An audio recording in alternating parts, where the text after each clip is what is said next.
Pilar Wonosobo, podcast interaksi dan literasi rakyat Wonosobo. Assalamualaikum warahmatullahi wabarakatuh. Selamat datang di Pilar Wonosobo, podcast interaksi dan literasi rakyat Wonosobo. Bersama saya hari ini sebagai host podcast Fadilah. Dan kebetulan nih hari ini kita kedatangan tamu spesial. Beliau adalah Ketua Divisi Teknis Penyelenggaraan Pemilu KPU Kabupaten Wonosobo. Beliau adalah Bapak Robiul Ahsan. Terima kasih Mbak Dila. Selamat datang Pak Robi. Selamat datang. Terima kasih sudah mengundang, berkesempatan duduk di samping host yang paling keren se-Indonesia. Terima kasih loh Pak. Ya, jangan lupa nanti follow saya di Instagram ya. Oke teman pemilih, hari ini kita kedatangan beliau dan kita akan membahas tentang pencalonan pada Pilkada tahun 2024 di Kabupaten Wonosobo. Nah sebelum kita bahas tentang pencalonan nih Pak Robi, mungkin bisa lebih biar teman pemilih lebih tahu seperti apa itu tugas dari Ketua Divisi Teknis. Baik, terima kasih Mbak Dila. Jadi saya kebetulan diamanahi sebagai Ketua Divisi Teknis. Divisi Teknis ini ya praktis bicara kerjanya soal hal-hal teknis, mulai dari teknis verifikasi partai politik, jadi verifikasi partai politik, kemudian pencalonan, kemudian dana kampanye, kemudian yang paling penting adalah proses pungut hitung rekapitulasi surat suara di TPS. Berarti TPS. Banyak ya Pak ya. Banyak. Hal-hal tahapan-tahapan krusial itu ada di divisi teknis. Iya, maka ini biasanya disebut kalau slogannya divisi teknis itu jantungnya pemilu. Waduh, luar biasa. Sekali jantungnya berhenti berdetak, maka meninggoy. Baik, nah mungkin hari ini tuh kita akan lebih fokus Pak membicarakan tentang pencalonan kemarin Pak, pas Pilkada 2024. Nah kalau boleh tahu nih, kalau saya sendiri nih ya kan, kalau kadang-kadang teman pemilih itu bingung. Kalau saya mau nyalon jadi bupati piye gitu kan, bahasanya seperti itu ya kan. Betul. Nah kalau untuk proses pencalonan sendiri ketika mau mencalonkan sebagai calon bupati itu prosesnya seperti apa? Apakah ada caranya hanya tinggal datang KPU atau seperti apa? Iya. Terima kasih, itu adalah pertanyaan awam dan semua orang kayaknya yang tidak kenal pemilu atau yang mungkin tidak kenal dalam soal pemilu akan tanya, siapa sih yang berhak mencalonkan bupati begitu ya. Siapa saja sih, apakah saya harus terlibat di partai politik? Oh ternyata enggak. Jadi calon bupati itu di mekanismenya itu ada dua jalur ya. Ada dua jalur ya. Dua jalur. Boleh dari jalur independen atau perseorangan, yang kedua dari jalur partai politik. Nah, jalur independen ini kemarin kebetulan di Wonosobo pilkada kemarin ya, ini tidak ada. Oh, jalur independen itu enggak ada. Calon independen tidak ada di Wonosobo. Meskipun kita sudah sosialisasi di media, di radio, di surat kami, sosialisasi juga sudah dilaksanakan kepada teman-teman partai politik dan pihak-pihak ormas, tapi tidak ada yang mendaftar. Oh, berarti kalau waktu kemarin tuh kebetulan perseorangan nggak ada. Nggak ada. Kalau untuk persyaratannya sendiri Pak? Untuk syarat pencalonan dari jalur perseorangan, setiap orang itu boleh mendaftarkan diri sebagai calon bupati. Boleh ya? Boleh. Kalau saya juga boleh? Boleh. Oh, boleh. Tapi mundur dari PNS ya. Betul. Jadi orang masyarakat itu boleh mencalonkan asalkan didukung oleh, kalau di Wonosobo itu kemarin tuh 52.022 dari jumlah DPT terakhir, 7,5% dari jumlah DPT terakhir di pemilu. Berarti bukan dari jumlah berapa masyarakat Wonosobo, tetapi acuannya adalah DPT ya. Iya, betul. Ketika pemilu kemarin kan sebelum pilkada kita menjalankan pemilu. Betul. Jadi KPU Wonosobo itu sudah menentukan jumlah DPT pemilu, kemudian syarat dari kalau orang mencalonkan perseorangan harus melihat jumlah DPT sebelumnya. Betul. Seperti itu ya. Nah, jumlahnya berapa kemarin? Kita itu kan di angka 500 sampai 1 juta ya, di 7,5%. Jadi orang itu harus mengumpulkan dukungan berupa KTP itu sebanyak 52.022. Itu harus tersebar di 50% kecamatan. Kalau di Wonosobo kan kecamatannya ada 15. Betul. Berarti harus tersebar di 8 kecamatan. Minimal 8 kecamatan. Meskipun ada satu orang di satu kecamatan itu dianggap satu kecamatan. Nah, sekarang kalau kasusnya nih Pak, kayak misal saya tuh punya dukungan, jumlahnya sudah memenuhi yang tadi disebutkan, kemudian hanya ada di 3 kecamatan, dia berarti tidak bisa. Tidak bisa memenuhi persyaratan. Karena memang pertama memang mekanismenya verifikasi administrasi dulu. Jadi ngumpulkan orang ke kita ya, ada sistem aplikasi namanya Silon. Jadi kan orang ngumpulin, tim suksesnya ngumpulin KTP ke kita. Kalau sudah mencapai itu nanti kita baru verifikasi faktual satu persatu. Oh, berarti KTP-nya itu dimasukkan ke dalam aplikasi yang disiapkan KPU untuk pencalonan perseorangan. Kemudian ketika mereka berniat mendaftar, KPU sudah buka pendaftaran, mereka datang. Hatnya bawa ke sini. Kemudian berkas KTP pendukungnya dibawa langsung ke KPU, kemudian KPU akan proses pencalonannya seperti itu ya. Tapi memang kebetulan kemarin di Wonosobo tidak ada yang mendaftarkan. Berarti kalau tadi kan ada 2 jalur ya. 2 jalur. Ada perseorangan, kemudian ada juga jalur dari partai politik. Lah kalau sekarang kita bicara tentang jalur partai politik, Pak. Ini seperti apa? Apakah tiba-tiba saya datang dengan ketua partai politiknya atau saya cukup seperti apa caranya? Ya. Jadi kalau tadi jalur perseorangan tidak ada, 2 pasangan calon di kita kemarin itu melalui jalur partai politik. Oh, jadi kemarin di Wonosobo ada 2 calon ya? 2 calon dari jalur partai politik. Paslon 1, paslon 2 itu dari jalur partai politik. Nah, kalau syaratnya itu kan ada syarat calon, ada syarat pencalonan. Oh, begitu. Betul. Kalau syarat pencalonan itu dari partai politik itu kalau di PKPU 8 itu kan 20% dari jumlah kursi di anggota DPR. Oh, berarti kalau ketika kita mencalonkan awal sesuai PKPU 8, kita itu adalah melihat kursi di DPR. Betul. Jadi kalau si calon itu dia harus didukung oleh 20%. Kalau di Wonosobo sendiri 45 kursi. 45 kursi. Jadi harus memenuhi 9 kursi. 9 kursi 9 dari kursi 45 dari itu ya, 45 itu. Lah, Itu aturan awalnya. Aturan awalnya sebelum ada putusan MK. Iya, betul. Memang kemarin itu memang ada putusan MK, Pak, pasca untuk pencalonan itu. Lah kalau pasca putusan MK seperti apa? Pasca putusan MK memang kami beberapa kan banyak di media-media mengatakan ini MK ini final and binding, di mana orang harus mengikat peraturannya harus mengikat ke semua lembaga negara. Putusannya apa? Menganulir syarat yang tadi itu yang kursi yang awal itu ini yang kursi ya. Dari yang 20% kursi kemudian 20% suara sah atau 20% suara sah menjadi 7,5% suara sah dari perolehan kemarin pemilu. Oh, jadi untuk aturan yang harus punya kursi di DPR kemudian suara sah itu ditiadakan. Jadi semua peserta pemilu yang mengikuti ketika pemilu sebelumnya, ketika legislatif itu berhak mencalonkan. Yang penting mereka punya suara sah 7,5% dari jumlah suara total sah ya. Iya, kalau kemarin itu kan dari jumlah, kalau pakai peraturan lama itu harus 135.581 suara sah. Pasca putusan MK menjadi 40.675 suara sah. Jadi itu kan sebenarnya ini kalau di pertimbangan MK-nya itu ini untuk mengakomodir partai-partai yang memang tidak punya kursi. Dan ini mereka punya calon yang memang istilahnya kalau menurut partai ini, wah ini memang dia itu memang sosok pemimpin. Kita harus dukung dia naik untuk menjadi mencalonkan diri. Jadi kan proses demokrasinya itu lebih terbuka dan lebih memberikan kesempatan ke banyak orang seperti itu ya. Ini yang cukup diapresiasi oleh beberapa pengamat politik, pengamat demokrasi di banyak hal lah. Ini artinya yang cukup progresif, langkah kita yang cukup progresif di mana parliamentary threshold ya itu ya, kalau di presiden itu ini dihapus. Jadi cukup dengan 7,5% perolehan suara sah. Iya. Dan kebetulan kan di KPU Wonosobo kemarin di Kabupaten Wonosobo itu ada 2 calon. Yang pertama itu beliau adalah Pak Afif Nur Hidayat dengan Pak Husein. Kemudian ada Khairul Al-Mujtaba dengan Sidki Ferindiana. Lah kalau 2 calon ini kalau boleh tahu mereka dicalonkan oleh siapa? Partai politik siapa? Ya, seperti yang ditempelkan di TPS kemarin ada partai pengusulnya gitu. Betul, kan. Ada partai pengusulnya. Jadi kalau Pak Afif dan Pak Husein ini kan didukung oleh 12 partai politik. Dengan jumlah suara sah yang banyak tentunya ya. Melebihi dari syarat gitu.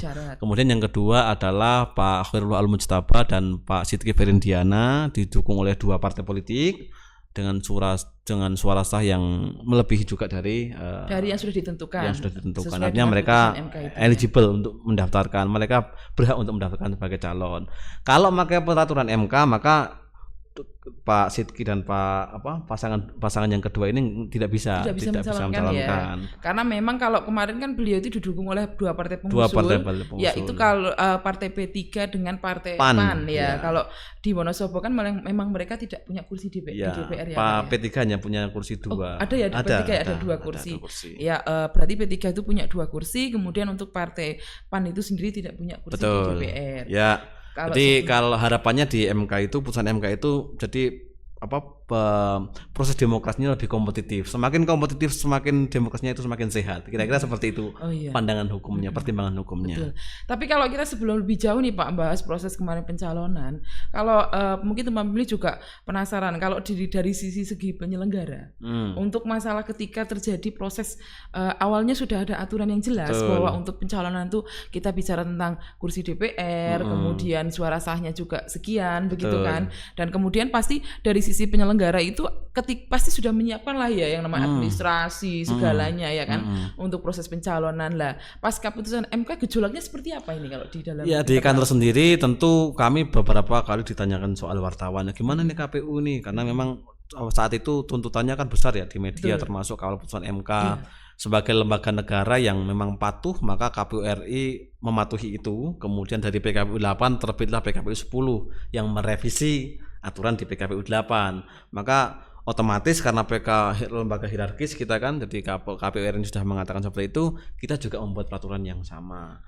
Artinya kita itu sebagai penyelenggara siap apapun peraturannya, apapun perubahan aturannya, kalau memang itu sudah menjadi final and binding, sudah mengikat putusan MK, undang-undang itu kan kepastian hukum lah, itu yang menjadi prinsip penyelenggara pemilu ya. Berarti intinya apapun itu gejolaknya di luar harus kita harus siap. Iya. Misalkan ganti kemarin ini aturannya seperti ini, aturan yang terbaru ini ya. Konsekuensinya. Dan pasti itu langsung dipayungi hukum ya, seperti perubahan PKPU. Betul. Awalnya memang PKPU 8, kemudian menjadi PKPU 10.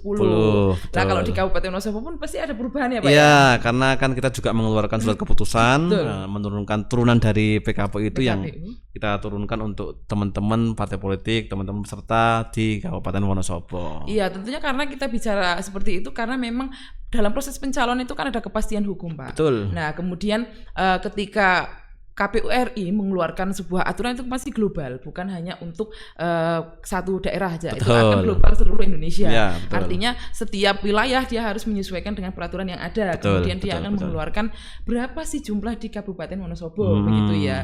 Nah kemudian KPU Wonosobo tentunya mengikuti arus itu seperti itu ya. Kalau kita tarik seperti itu. Nah selanjutnya nih Pak, kalau kita bicara dalam pencalonan itu sendiri, kan kita bicara tadi aturannya, kemudian awalnya dasarnya seperti itu kan. Nah kemudian kita lanjut bicara tentang kalau kita mencalonkan, apakah itu cukup dengan yaitu tadi partai politik aku mau ngusul seperti apa gitu. Nah, prosesnya. Iya, proses pencalonannya memang tidak sampai di situ ya, jadi memang panjang. Jadi cukup melelahkan juga bagi peserta maupun penyelenggara. Jadi selain partai politik ini, misalkan 12 contoh di paslon 1 misalkan ya, Pak Afif yang didukung oleh 12 partai politik itu harus ada dokumen rekomendasi dari pimpinan partai politik tingkat pusat. Oh, tingkat pusat. Jadi dari 12 partai politik itu harus punya rekomendasi yang mengatakan bahwa mereka mendukung Pak Afif dan Pak Husein. Termasuk juga di paslon yang kedua dari PAN dan P3 pusatnya harus menunjuk calon yang sama. Oh, berarti ada dokumen ketika partai politik mau mencalonkan ya. Kita bicara ketika partai politik mencalonkan calon A ataupun B, mereka akan mengeluarkan dokumen dari tingkat pusat bahwa mereka merekomendasikan calon A atau calon B. Jadi tidak cukup banyak pertanyaan kenapa DPC misalkan tingkat kabupaten sendiri nggak bisa menentukan, ya memang regulasinya seperti undang-undangnya mengatakan seperti itu. Jadi harus ada surat dari rekomendasi dari pusat begitu. Namanya harus sama. Yang kita yang harus cek itu juga. Oh, jadi dalam proses pencalonan itu si calon ini ketika dia menyatakan saya diusung oleh partai gitu. Ketika mereka datang ke KPU untuk mencalonkan, mereka akan membawa dokumen yang para partai politik ini membawa dokumen, kemudian dokumennya isinya bahwa pusat sudah menyetujui betul, calon A harus dan calon B, setuju seperti dari itu ya. pusat. Bisa nggak kalau misalkan koalisi tiba-tiba gabung aja nggak punya rekomendasi gitu ya, nggak bisa. Oh, nggak bisa. Maka harus punya, setiap partai politik yang masuk dalam koalisi itu harus punya rekomendasi dari pusat yang mengatakan bahwa kami mendukung paslon ini. Nah, prosesnya itu apa? Dokumennya itu hanya perlu dikirim ke KPU atau maksudnya prosesnya itu harus seperti apa? Apakah mereka harus datang si paslon calonnya dengan membawa dokumen itu atau seperti apa, Pak? Ya, prosesnya memang kami dibantu dengan aplikasi Silon ya, sistem informasi pencalonan. Jadi sistem yang berbasis web di mana mengunggah dulu. Jadi ada sistem termasuk verifikasi yang tadi partai politik itu. Ada proses mekanisme mereka harus approve. Oh, mengapprove. Approve. Pusat itu harus mengapprove kabupaten ini. Jadi dari kan KPU punya, berarti KPU itu punya aplikasi Silon. Betul. Nah, aplikasi Silon ini bekerja di situ ada admin dari pusat, kemudian ada admin juga dari partai politik tingkat kabupaten. Betul. Nah, dari pusat itu mereka akan mengupload surat rekomendasi yang mereka buat secara administrasinya ke aplikasi Silon itu. Di situ kita bisa tahu KPU bahwa si pusat itu memberikan rekomendasi ke siapa, seperti itu ya. Betul. Untuk aplikasi Silon sendiri bekerja seperti itu. Tapi untuk proses pencalonnya sendiri, Pak, apakah si paslon itu hanya cukup datang ke KPU membawa berkas-berkasnya tadi yang kayak rekomendasi pusat atau seperti apa, atau prosesnya seperti apa? Tidak cukup seperti itu, karena memang kalau sesuai regulasi semua partai politik koalisi itu harus menghadirkan pimpinan partai politik tingkat kabupaten. Jadi pimpinan partai politik harus hadir. Kalau misalkan pimpinan saja atau yang lain? Ya, pimpinan sekretaris. Oh, pimpinan sekretaris ya. Dia harus datang ketika proses, berarti mengantarkan dokumen selain tadi udah ngisi di online, offline-nya dikirim ke kita. Jadi datang ke KPU Datang ke KPU bawa rombongan rame. Rombongan rame. Nah, bawa rombongan itu termasuk harus ketua pimpinan partai politik tingkat kabupaten harus hadir. Di kemarin kita ada satu pimpinan partai politik yang tidak bisa hadir, maka ada mekanisme dengan video conference atau video call itu yang disiarkan langsung ya. Kemarin memang di YouTube ya, Pak ya. Datang di kantor KPU, memang kantor kami itu kan sempit ya. Jadi karena aksesnya yang sempit, tidak semua orang bisa masuk, sehingga kami memberikan kesempatan untuk live streaming kepada semua publik untuk bisa melihat, oh ini calon ini udah mendaftar belum, tiba-tiba mendaftar, ada 2. Jadi kemarin tuh disiarkan langsung pencalonannya di KPU. Di luar banyak yang pakai drum band lah, pakai salto begitu ya. Jadi momen dimana paslon ini kan memang sangat dinanti-nanti oleh publik. Siapa yang akan menjadi calon bupati, siapa yang akan menjadi calon wakil bupati. Iya, betul sekali. Berarti kan prosesnya ini awalnya adalah persiapan dokumen dari si partai politik, menyiapkan dokumen rekomendasi pusat. Betul. Kemudian mereka memproses lewat aplikasi Silon. Kemudian kemudian selanjutnya adalah datang ke KPU dengan para pimpinannya, kemudian pimpinan semuanya yang partai pengusung ini wajib hadir. Seperti itu ya, wajib hadir, dan mereka calonnya juga harus datang dong, Pak ya. Calonnya harus datang. Jadi kalau calonnya nggak datang gimana nih, Pak? Harus diulang itu pendaftarannya. Harus diulang ya, besok daftar lagi. Baik, Pak. Nah, ini kalau kita selanjutnya adalah berbicara, tadi kan kita proses mencalonkan, artinya adalah dari sisi partai politik. Tapi kalau dari sisi calon saya misal, ya toh saya mau daftar nih, Pak. Kalau misal saya mau daftar itu syaratnya ada nggak? Ya, jadi tadi ya ada syarat calon, ada syarat pencalonan. Tadi yang saya utarakan adalah syarat pencalonan.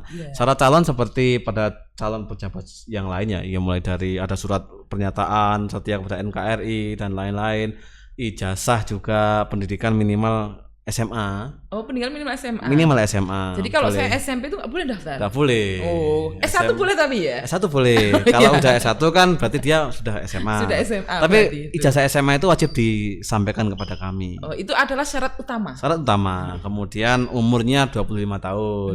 Iya, berarti itu syarat utama adalah calon itu adalah minimal SMA, kemudian berwarga negara Indonesia. Yang pasti ya, harus berwarga negara Indonesia. Tapi kalau dia misalkan ada nih, Pak, satu warga negara dia itu berkeluarga negaraan ganda.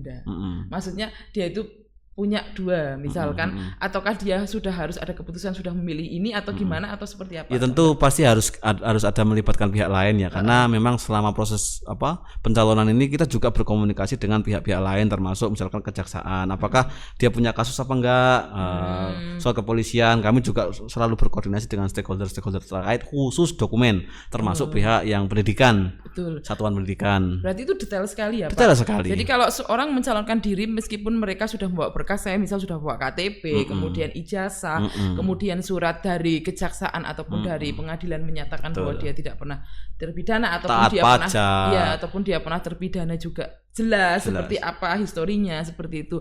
Lah kalau prosesnya sendiri, misal saya nih, kadang kan orang nggak ngerti minimal SMA itu apa, dia harus benar-benar bersekolah misalnya SMA, atau bisa kan sekarang ada penyetaraan juga, Pak. Ada penyetaraan, ada ijazah paket C seperti itu. Kemudian ada juga yang dia keluar dari luar negeri, kan prosesnya tidak semata-mata ya, atau persamaan. Lah itu seperti apa, Pak? Nah tentu untuk soal ijazah ini memang kami sangat hati-hati betul, karena ini cukup menjadi perhatian publik juga, dan publik di mana ijazah juga jadi sengketa di beberapa kabupaten. Nah kami memang memaksimalkan betul komunikasi kami dengan dinas pendidikan, menanyakan misalkan beberapa kasus, apa kalau misalkan sekolahnya sudah bubar misalkan bagaimana, ada opsi ini, kami memang harus berkoordinasi kepada pihak yang berwenang. Sebenarnya apakah KPU menentukan ijazahnya asli apa bukan? Ya tentu bukan. KPU tidak berwenang dalam rangka itu. Jadi kami proses mengecek hanya verifikasinya ke pihak, misalkan contoh kemarin Gus Itap atau Pak Khairul Al-Mujtaba itu kan sekolahnya Islamnya, SMA-nya itu di Jepara. Kami mendatangi sekolahnya, tim kami bagi tim dengan teman-teman yang lain, teman-teman sekretariat, teman-teman komisioner yang lain datang ke sana memastikan betul ada dokumen yang harus ditandatangani oleh pihak sekolah, menandakan bahwa ini alumni sini, mereka punya ada tanggung jawab tanda tangan begitu, selesai. Berarti kemarin tuh ada proses yang namanya verifikasi ya? Verifikasi. Untuk berkas-berkas calonnya itu sendiri. Dokumen. Nah itu tuh emang maksudnya gini Pak, ketika kita bicara tentang berkas calon, apakah itu nanti pengaruh dalam proses pencalonnya ini dia? Artinya kayak misal dia ternyata memang ini ijazahnya nggak sesuai, atau misal nanti katakan dokumennya juga banyak yang tidak sesuai, bukan zaman ijazah ya, atau kita bicara hal yang lain. Betul. Apakah itu membatalkan pencalonnya atau seperti apa? Ya kalau memang dia tidak memenuhi syarat pencalonan, ya memang syarat calon, syarat calon maka ya tidak bisa diterima. Maka kalaupun diterima misalkan bisa jadi langkah hukum yang panjang. Kan ada beberapa di kabupaten lain ketika sengketa menyoal soal ijazah, soal masalah tentang berkas calon ya, ada ijazah, ada yang dia sudah menjabat 2 periode.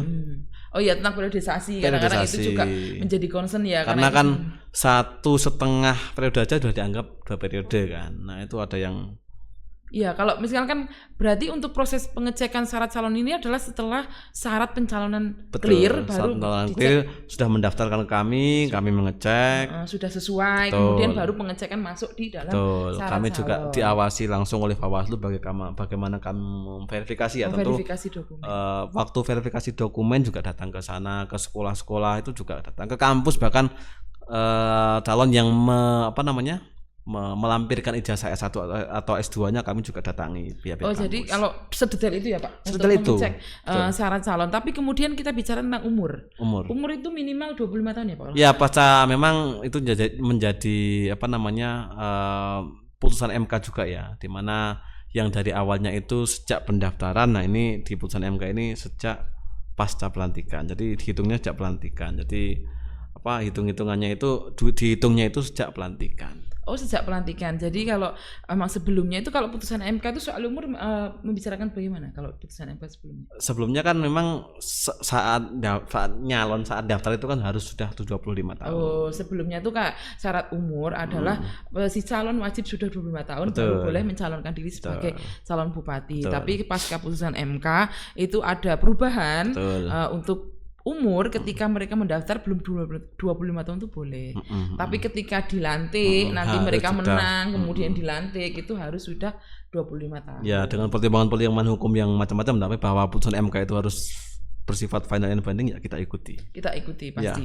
Nah, kalau serba-serbi pencalonan kemarin Pak? Ada hal yang banyak yang belum kita yang perlu diketahui nih sama Ya teman-teman tentu ini. karena memang pencalonan ini kan ya cukup rawan sengketa ya. Jadi kami memang memastikan betul, memaksimalkan sumber daya manusia kita, seluruh kantor berupaya maksimal untuk memastikan semuanya sesuai regulasi.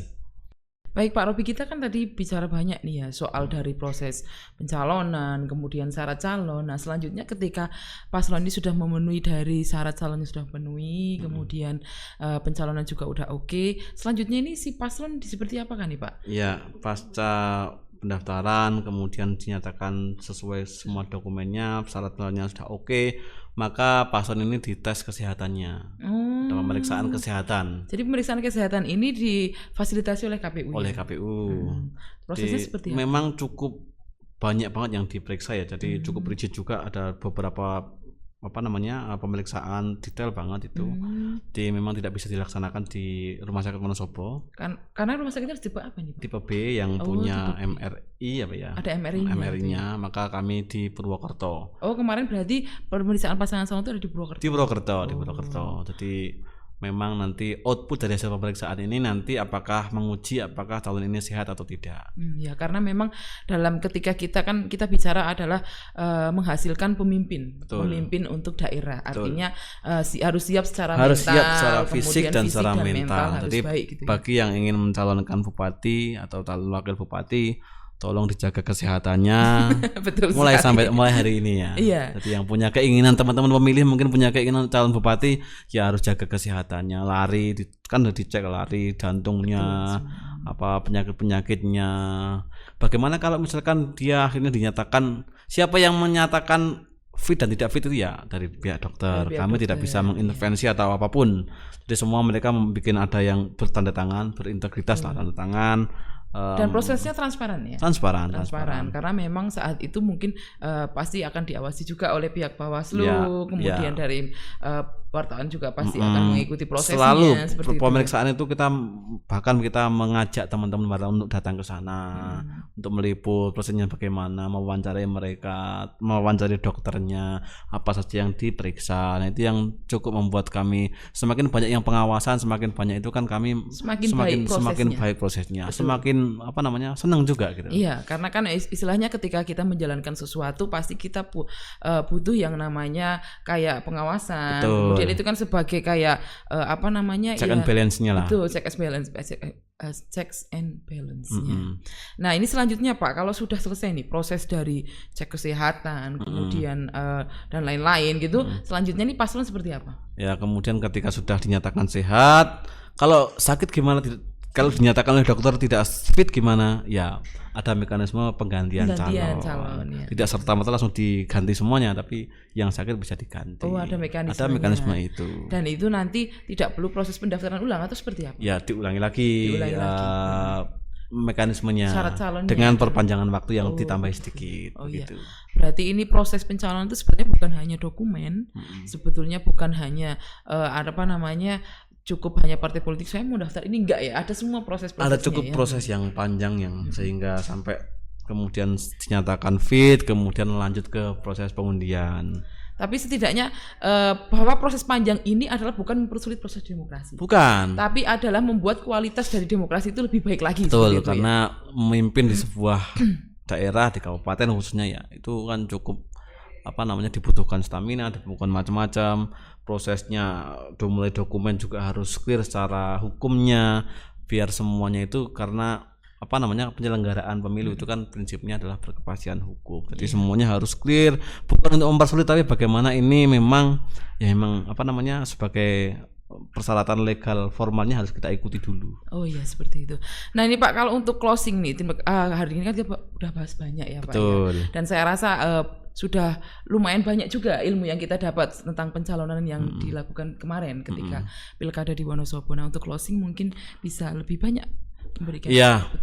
Jadi kalau boleh mereview dari sejak mulai dari awal ya pendaftaran sampai akhirnya ditentukan berjalan sampai penetapan calon, kemudian pengundian ini, apa yang itu kan tadi proses, kita bicara tadi soal proses lah. Apa yang ingin saya katakan bahwa apa yang saya pelajari di sana adalah bagaimana kepatuhan kita kepada hukum, pada regulasi ini adalah menjadi sabuk pengaman kita sebagai penyelenggara. Ini juga ketika kita melakukan sesuai dengan regulasi, kita ajak beberapa orang, wartawan, pihak luar untuk ikut berkontribusi, itu akan semakin Bawaslu, ini akan semakin demokrasi semakin baik. Artinya bahwa proses pencalonan ini kan proses yang ngeri-ngeri sedap juga ya, rawan sengketa.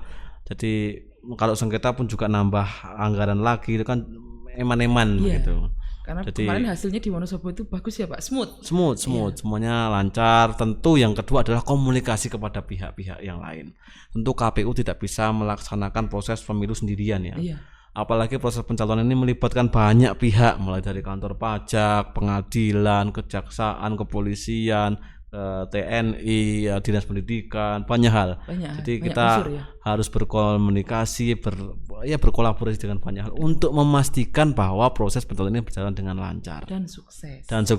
Tentu dengan masukan-masukan masyarakat juga bisa diberikan dimasukkan ke kita juga. Betul. Makanya prosesnya itu semua alhamdulillah lancar, kemudian baik. Nah, terutama hari ini juga obrolan kita terutama jadi baik Pak, bagus. Kemudian kita juga bisa memberikan banyak lah. Semoga itu bermanfaat ya buat teman pemilih semua. Dan kebetulan hari ini tuh kita memang di KPU Wonosobo itu lagi hari santai. Kemudian hari itu memang harinya kita biasanya olahraga hari Jumat ya. Iya betul. Jadi kita sekaligus juga ini belajar juga. Mereview kembali apa yang bisa kita pelajari dari apa yang sudah kita lakukan. Nah, itu teman pemilih untuk hari ini, podcast hari ini, semoga apa yang kita sampaikan, saya dengan Pak Robi hari ini sampaikan itu semoga sangat bermanfaat buat kalian. Terima kasih. Wassalamualaikum warahmatullahi wabarakatuh. Waalaikumsalam warahmatullahi wabarakatuh.